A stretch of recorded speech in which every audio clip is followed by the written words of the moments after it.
YouTube channel. In this week's video, I'm going to talk about exercise and nutrition, specifically in the first trimester of pregnancy. So I'm going to talk about exercise and nutrition from a research perspective with my coach's hat on, and I'm also going to weave into that my personal experience and how things have been for me in my first trimester so far in both of these spheres. As a bit of a general pregnancy update, I was 11 weeks pregnant on Wednesday this week, so almost through that first trimester, and I'm so pleased to share that as of 10 and a half weeks, my nausea has actually been so much better. I'm now finding that my nausea is quite manageable in the mornings and throughout the day, and it's really towards the end of the day as I start to get tired that I often feel a bit more nauseous, and sometimes I feel that headache coming on, which a few weeks ago I had that headache constantly. So I'm learning to manage that by, being more productive and managing my time better during the day, and just wrapping up really early for the day. I've been going to bed about 7:30 or 8 o'clock and just really listening to my body. All in all, super positive in terms of my first trimester symptoms. I am hopeful that second trimester is going to bring with it a lot less symptoms and more energy, which so many mums have told me I can look forward to. So first I'm going to touch on exercise, and we all know that exercise is good for our health for many reasons, and during pregnancy that is very much the case as well. There are so many benefits to exercising during pregnancy, provided that you have a normal healthy pregnancy and that your primary healthcare provider, so your midwife or your doctor or your OB, has approved for you to exercise during the first trimester. Of course, there are certain things that you should consider in the way that you're exercising during first trimester, and this does change throughout your pregnancy. So there are different considerations to take into account as you go into your second and third trimesters, and then again postpartum as your body continues to evolve on this journey. So in first trimester, your body may not have changed shape drastically, although my bump has certainly popped out. But the thing about first trimester is that you are going through such a lot internally in your body with the massive hormone changes, and there can be quite a lot of symptoms during first trimester, such as nausea, fatigue, headaches, that can actually make it really difficult to exercise. Provided that you do have that clearance from your primary healthcare provider, it is really well accepted now that it is healthy and safe to exercise during the first trimester of pregnancy. There was, in the past, before there was more research around this, more fear and kind of uncertainty as to whether exercising during the first trimester may increase your chance of miscarriage, and we know now that that is not the case. Exercising during pregnancy, particularly strength training, is so helpful for many of the things that women struggle with during pregnancy, such as lower back pain, pelvic pain, incontinence, and also training during pregnancy is really helpful so that your body is stronger and better able to adapt to the journey of postpartum recovery. I'm going to share 3 general safety considerations that are really important to take into account during the first trimester of pregnancy when it comes to exercise. The first one of those is to stay cool and stay hydrated. When you are pregnant, you are prone to overheating, so it's really important that you drink plenty of water both before, during, and after exercise. It's a good idea to wear layers so that you can take them off as you start to get hotter. And it's also really important to avoid things like hot yoga or hot Pilates for obvious reasons. The second consideration is to monitor your intensity. So for me, I found naturally that my intensity has really decreased dramatically since I have been pregnant. But if you are more new to training, you may not be aware of how to really understand what is safe during pregnancy in terms of how exercise feels for you. So what I recommend is using a perceived effort scale. So if you have an effort scale of 1 to 10, 1 being sitting on the couch doing absolutely nothing, and 10 being extreme exertion. It's a good idea never to go above like an 8.5 when you are pregnant. So that rules out doing things like HIIT, which is high intensity interval training, which is designed to push you way up into the 9 out of 10 effort scale. If you are strength training during pregnancy in a moderate rep range, say 8 to 10 reps, it's a good idea to be working at like a 6 to 7 out of 10. So you should feel as though you would have a couple more reps left in the tank.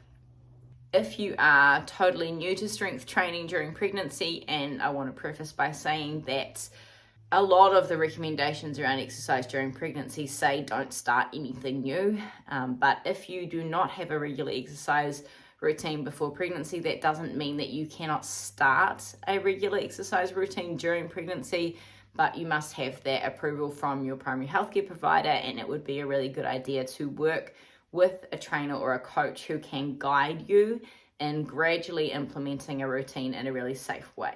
So if you are totally new to strength training before pregnancy, you're going to want to start at a lesser intensity, say 3, 4, or 5, and gradually build that up towards that 6 to 7 out of 10 so that you and your baby are safe on that journey.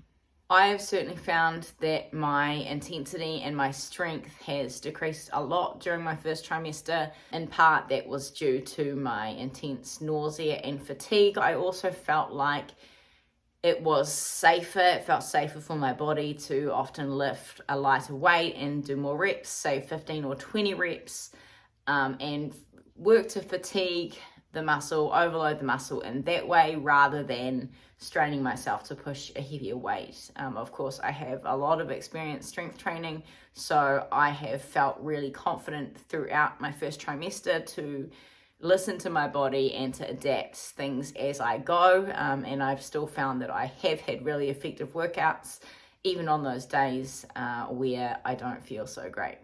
That leads me on to the third really important consideration, and that is to listen to your body.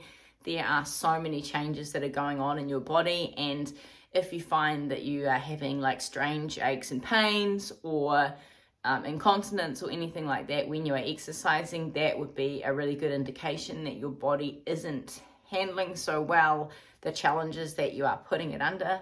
I would highly recommend that you have, again, a coach or a trainer or someone who can really guide you in how to exercise safely and how to continue adapting what you are doing as your body changes and as your body gives you those signals and those messages that it needs something to be adjusted so that you can continue to work out safely and effectively and, of course, keep your baby safe.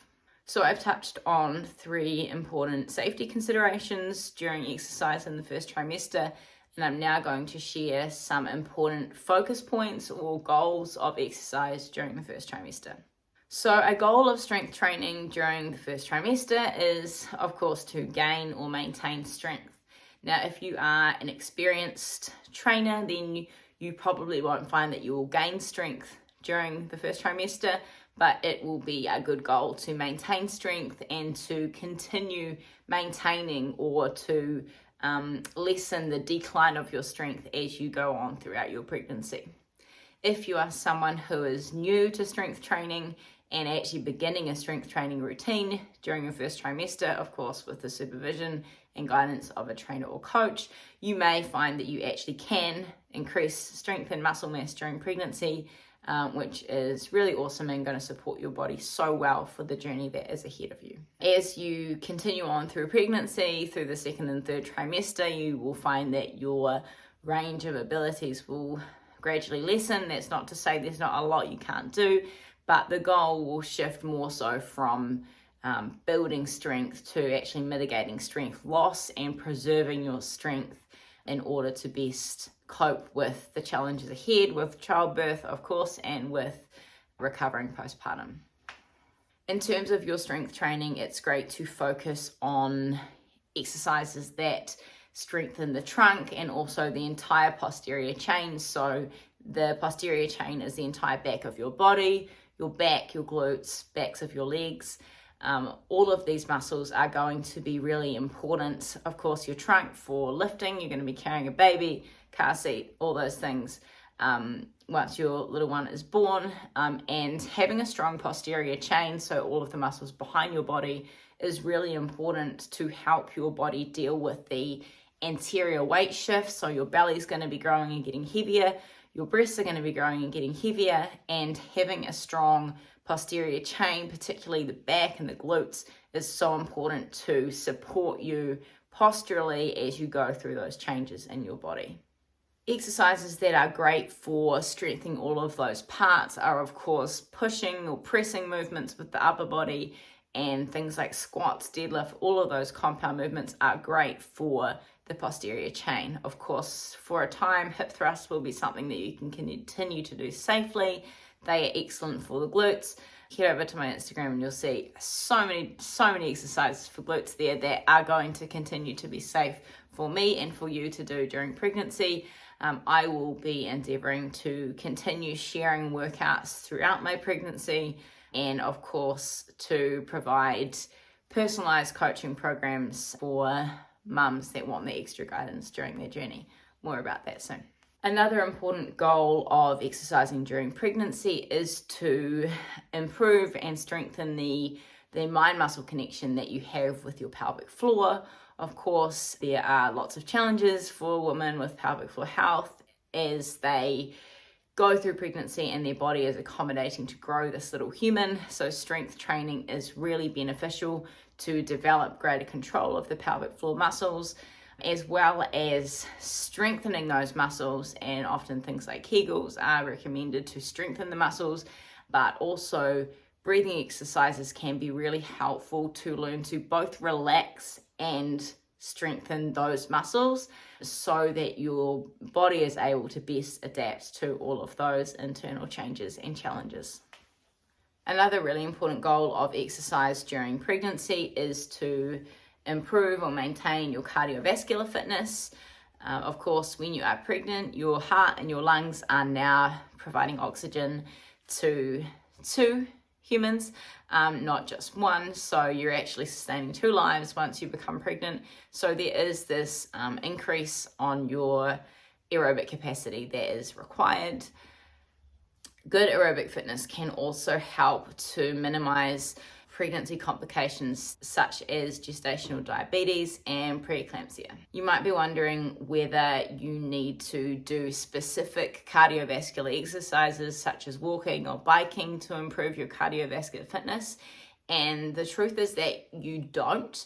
Those cardiovascular activities are great to add in balance with strength training, but strength training itself requires constant oxygen to your muscles, and it is a really great way to increase your cardiovascular fitness. Of course, you can increase the difficulty of your strength training in terms of cardiovascular fitness by taking shorter rest breaks during your workouts, and also by incorporating lots of big compound movements. So again, your squats, your deadlifts, things like that, where you're really incorporating the whole body. Those exercises are really going to help you to increase your fitness.